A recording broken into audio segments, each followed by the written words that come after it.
Bonjour à tous et bienvenue pour cette nouvelle et dernière vidéo de 2018. Je me trouve actuellement dans mon atelier, enfin, un endroit où je vais pouvoir réaliser de nouvelles vidéos et réaliser également des cours en ligne. Ça, je vous en parlerai un petit peu plus tard. Également un atelier suffisamment grand pour pouvoir accueillir un métier 5 lames, un métier suffisamment grand pour pouvoir tisser des tapisseries de 2 mètres de haut. Donc avant de commencer à parler du thème qui nous occupe actuellement, je voudrais tout d'abord remercier les 2 personnes qui m'ont soutenu sur Tipeee, à savoir Cathy et ma mère. Merci beaucoup pour votre soutien. 2 nouveautés 2019, la première étant des cours qui seront mis en ligne pour pouvoir vous aider à intégrer bonne part de votre personnalité dans vos tissages et à ne pas faire simplement du do it yourself comme on peut voir un peu partout, mais de faire des choses qui soient techniquement solides et identitaires et non pas du copier-coller de ce qu'on peut voir. La deuxième chose sera une petite surprise que je vous réserve pour la fin de cette vidéo. On commence donc cette vidéo avec un premier point important concernant le tissage, la question du confort par rapport à la taille sur laquelle vous vous situez. Un métier à tisser, quel qu'il soit, que ce soit un grand métier à tisser comme on a chez les lissiers professionnels ou un cadre à tisser, la première chose est de savoir sur quelle surface en fait vous voulez vous exprimer et sur quelle surface vous souhaitez pouvoir intégrer donc cette part de votre identité. Pour aborder la question des surfaces de tissage, je vous propose d'aborder la question des cadres à tisser, que l'on soit débutant ou confirmé.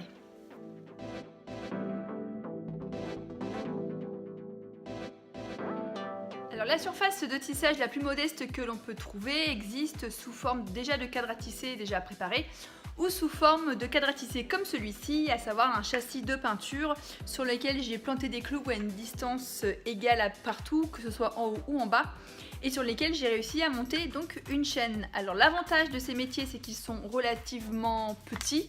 Pour commencer, c'est très bien.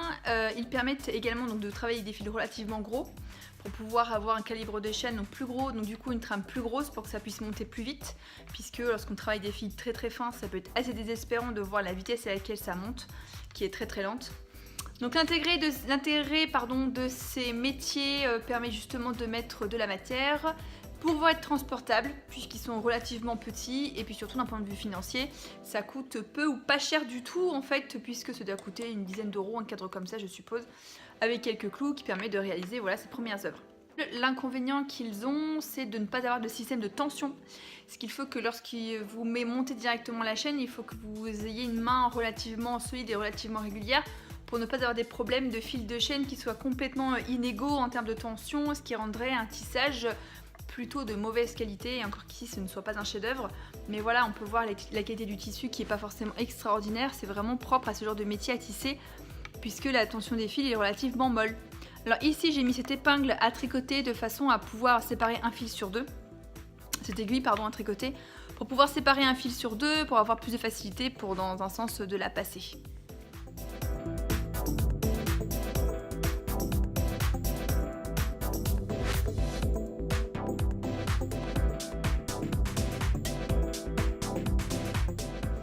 Le deuxième type de cadre à tisser que vous avez certainement déjà trouvé dans le commerce, c'est ce genre de choses avec donc un premier système de tension rudimentaire mais efficace qui consiste à pouvoir légèrement basculer donc l'ensouple en fait, qui est une ensouple même rudimentaire, et qui permet donc de créer une première tension par rapport au fil de chaîne, et qui a l'avantage d'avoir aussi ce petit balancier ici pour pouvoir soulever un fil de chaîne sur deux pour passer plus facilement le fil de trame.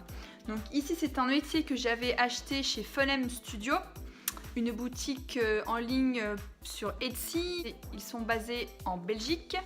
Ça c'est le format XL.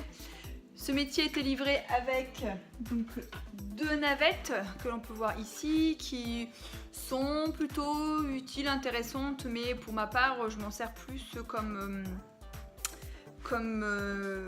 barre en fait pour séparer les fils l'un sur deux. C'est pas forcément très utile, puisqu'en fait ce genre d'outil sert à faire du tissu pour pouvoir travailler sur toute la largeur en fait du tissage, sauf qu'en tapisserie c'est pas le cas parce qu'on travaille des petits motifs, donc ce genre de choses est pas très utile.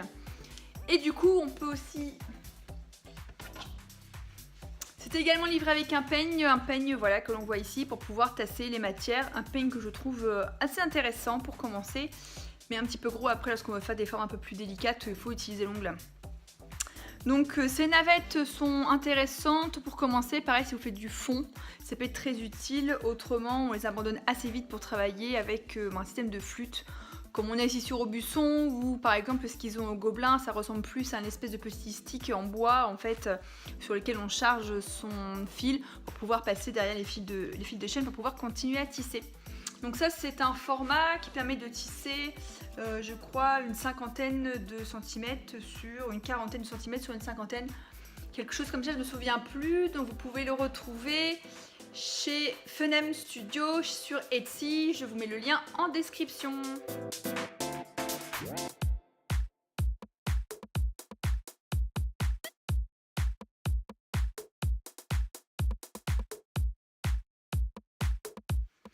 Troisième et dernier métier à tisser, le plus grand, qui est un cadre à tisser que je vous avais déjà présenté dans une autre vidéo où je vous montrais donc le principe du montage de chaîne.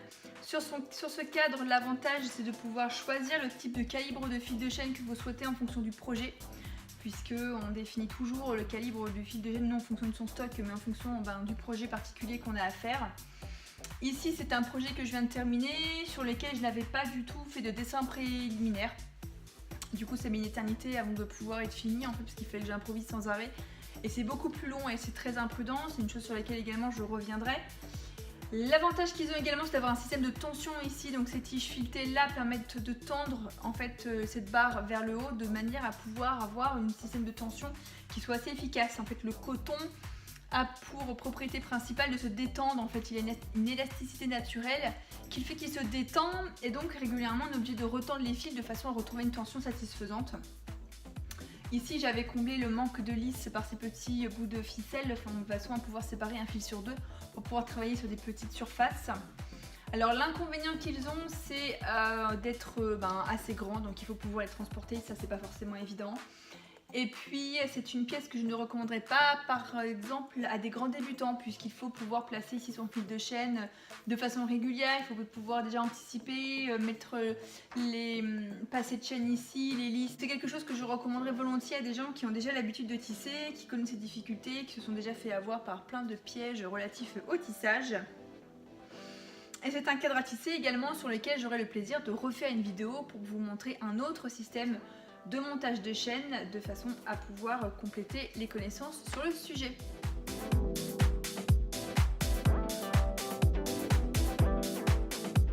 Voilà pour cette vidéo, la dernière surprise donc de 2019 comme prévu, je vous l'annonce et je vous en parle. J'ai créé donc sur la page William dans la boutique, c'est un onglet que vous pouvez retrouver en étant sur le site principal dont l'adresse s'affiche en dessous. Il y a un petit onglet en haut à droite marqué boutique, vous pouvez donc vous y rendre. J'ai créé un onglet dans les tapisseries qui s'appelle le financement participatif. C'est un onglet spécifique qui vous permet de participer au financement du carton ou de la matière des tissages qui sont proposés. En fait, ça aura pour avantage de vous offrir une entrée VIP dans l'atelier, c'est-à-dire que je vous enverrai régulièrement des images, des vidéos vous expliquant comment je travaille, à quoi ça ressemble un carton de tissage, l'ampleur que ça prend, les difficultés et du coup comment tout se passe autour du projet. Alors cette porte vous est ouverte à la participation du moindre euro.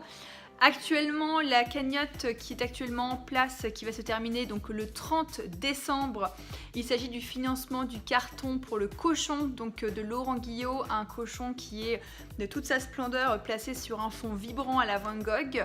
Une taille pour ce cochon de 2 mètres de haut par 1,66 m de large. Donc un grand projet, un grand carton. La première cagnotte qui est mise en place donc est pour le carton. Je remettrai en place une autre cagnotte concernant les matières, puisque sans avoir fait le carton, je ne peux pas savoir combien de couleurs dont je vais avoir besoin pour pouvoir réaliser l'intégralité de la tapisserie. Donc pour pouvoir faire un devis le plus approprié possible et donc mettre en place la cagnotte la plus juste possible concernant l'achat des matières, il me faut d'abord avoir le carton, raison pour laquelle pour l'instant il n'y a pas la suite en termes de coût du projet. Également bientôt en ligne un deuxième projet toujours de Laurent Guillot, le dieu venu du grotesque, une tapisserie d'1,60 m de haut sur je ne sais pas exactement combien de large, mais elle sera très bientôt en ligne disponible sur le site. N'hésitez pas à vous y rendre pour pouvoir accéder au précieux sésame de l'entrée dans l'atelier, de la découverte du back-off de la création d'une tapisserie. En attendant, je vous souhaite un joyeux Noël, de bonnes fêtes et je vous retrouve dès le début de 2019 pour de nouvelles vidéos consacré au tissage de tapisserie, que ce soit petit, grand ou très grande tapisserie. N'oubliez pas de vous abonner et de partager un maximum les vidéos et je vous dis à très bientôt.